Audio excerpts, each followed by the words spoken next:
ಚಿಕ್ಕಮಗಳೂರಿನಲ್ಲಿ ದಾಖಲೆ ಇಲ್ಲದೆ ಸಾಗಿಸ್ತಾ ಇದ್ದ 5 ಲಕ್ಷ ಮೌಲ್ಯದ ಚಿನ್ನದ ಉಂಗುರಗಳನ್ನು ಪೊಲೀಸರು ವಶಕ್ಕೆ ಪಡೆದಿದ್ದಾರೆ. ಹೊಸದಾರೆ ಬಳಿ ಕಾರು ಪರಿಶೀಲನೆ ಮಾಡುವಂತಹ ಸಂದರ್ಭದಲ್ಲಿ 90 ಗ್ರಾಂ ತೂಕದ 18 ಚಿನ್ನದ ಉಂಗುರಗಳು ಪತ್ತೆಯಾಗಿದೆ. ಸರಿಯಾದ ದಾಖಲೆಗಳನ್ನು ತೋರಿಸದ ಹಿನ್ನೆಲೆಯಲ್ಲಿ ಪೊಲೀಸರು ಉಂಗುರಗಳನ್ನು ವಶಕ್ಕೆ ಪಡೆದಿದ್ದಾರೆ. ಚುನಾವಣಾ ನೀತಿ ಸಂಹಿತೆ ಹಿನ್ನೆಲೆ ಕಲಬುರಗಿಯಲ್ಲಿ ಪೊಲೀಸರು ಐ ಅಲರ್ಟ್ ಆಗಿದ್ದಾರೆ. ನಗರ ಸೇರಿ ಹಲವೆಡೆ ನಾಕಾಬಂದಿ ಹಾಕಿದ್ದಾರೆ. ತಪಾಸಣೆ ವೇಳೆ ಅಕ್ರಮವಾಗಿ ಮದ್ಯ ಸಾಗಿಸ್ತಾ ಇರುವುದು ಪತ್ತೆಯಾಗಿದೆ. ಕಾರಿನಲ್ಲಿ ಅಕ್ರಮವಾಗಿ ಸಾಗಿಸ್ತಾ ಇದ್ದ 214 ಲೀಟರ್ ಮದ್ಯ ಹಾಗೂ 117 ಲೀಟರ್ ಬಿಯರ್ ಅನ್ನ ಅಬಕಾರಿ ಅಧಿಕಾರಿಗಳು ವಶಕ್ಕೆ ಪಡೆದಿದ್ದಾರೆ. ಯಡ್ರಾಮಿ ಬಳಿ ಎಸ್ಎಸ್ ಹಿಪ್ಪರಗ ಗ್ರಾಮದ ಚೆಕ್ಪೋಸ್ಟ್ನಲ್ಲಿ ಜಪ್ತಿ ಮಾಡಲಾಗಿದೆ. ಹಾಸನದಲ್ಲಿ ಪುತ್ರ ಪ್ರಜ್ವಲ್ ರೇವಣ್ಣ ಪರ ಭವಾನಿ ರೇವಣ್ಣ ಮತ ಶಿಕಾರಿ ನಡೆಸಿದ್ರು. ಹಾಸನದ ವಕೀಲ ಸಂಘದಲ್ಲಿ ಮತಯಾಚನೆ ಮಾಡಿದ್ರು.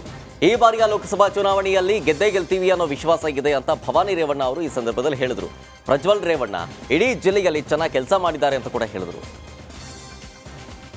ಚುನಾವಣೆ ಅಂದಾಗ ಚಾಲೆಂಜ್ ಆಗಿ ಅಂತ ಅಂದರೆ ನಾವು ಅದನ್ನು ಅಭ್ಯರ್ಥಿ ಮನೆಯವರು ಸಾಮಾನ್ಯವಾಗಿ ತಗೊಳ್ಳೋದು ಸಹಜ, ಅದನ್ನೇನು ವಿಶೇಷ ಏನಲ್ಲ. ಆದರೆ ನಮಗೆ ನಮ್ಮ ಗೆಲ್ತೀವಿ ಅಂತ ಫುಲ್ ಭರವಸೆ ಇರಬೇಕಾದ್ರೆ ಅದನ್ನು ನಾನು ಚಾಲೆಂಜಿಂಗ್ ಅಂತಲೂ ನಾನೇನು ಹೇಳಲಿಕ್ಕೆ ಹೋಗಲ್ಲ.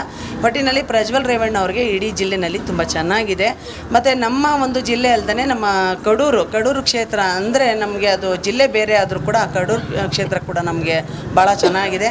ಮೊನ್ನೆ ದೇವೇಗೌಡರು ಹೋದಂಥ ಸಂದರ್ಭದಲ್ಲಿ ಭಾಳ ಜನ ಸೇರಿದ್ದಾರೆ, ತುಂಬ ಜನ ಸೇರಿದ್ದಾರೆ. ಅದನ್ನು ಆ ವಿಡಿಯೋ ನೋಡೋಕ್ಕೆ ನಮಗೆ ಟಿ ವಿನಲ್ಲಿ ನೋಡೋಕ್ಕೆ ಭಾಳ ಖುಷಿ ಆಯಿತು. ಹಾಗಾಗಿ ನನಗೆ ಫುಲ್ ಭರವಸೆ ಇದೆ ಪ್ರಜ್ವಲ್ ರೇವಣ್ಣ ಅವ್ರು ಗೆದ್ದು ಬರ್ತಾರೆ. ಮೈತ್ರಿ ವಿಚಾರವಾಗಿ ಮಾಜಿ ಸಿಎಂ ಎಚ್.ಡಿ. ಕುಮಾರಸ್ವಾಮಿ ಅಸಮಾಧಾನ ವಿಚಾರಕ್ಕೆ ಸಂಸದ ಪ್ರಜ್ವಲ್ ರೇವಣ್ಣ ಪ್ರತಿಕ್ರಿಯಿಸಿದರು.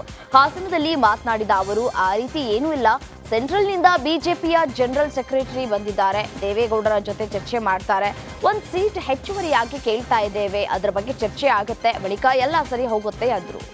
ಮುಂದುವರಿಸಿ ಸೆಂಟ್ರಲಿಂದ ಜನರಲ್ ಸೆಕ್ರೆಟರಿ ಅವರೆಲ್ಲ ಬಂದಿದ್ದಾರೆ, ಅವರೆಲ್ಲ ಕೂತ್ಕೊಂಡು ಇವತ್ತು ಚರ್ಚೆ ಮಾಡ್ತಾರೆ.